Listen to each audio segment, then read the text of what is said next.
The average weight of 8 students is 48 kgs. 4 students of average weight 44 kg and 4 students average weight 58 kg is also added. Then find the average weight of 16 students.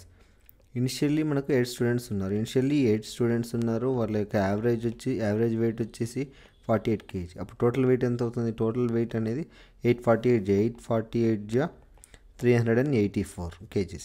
And the next 4 students of average 4 students add అయ్యారు. 4 students యొక్క average ఎంత? 44 kgs. Total ఎంత? 4 × 44 = 176. And another 4 students, ఇంకొక 4 students add అయ్యారు. వాళ్ళకి average wait 58 kg. 58 kg అంటే 4 × 58 = 232 kg.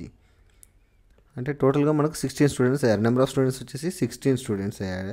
Total number of weight of the 16 students వచ్చేసి 384 + 176 + 232 = 792 kgs. 16 students యొక్క టోటల్ వెయిట్ 792 kg అయినప్పుడు యావరేజ్ కావాలి అంటే total weight 792, number of students 16. 16 × 1 = 16,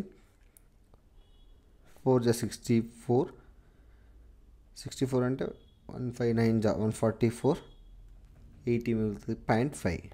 answer will be the 49.5 kg. 16 students యొక్క average wait అనేది 49.5 kg.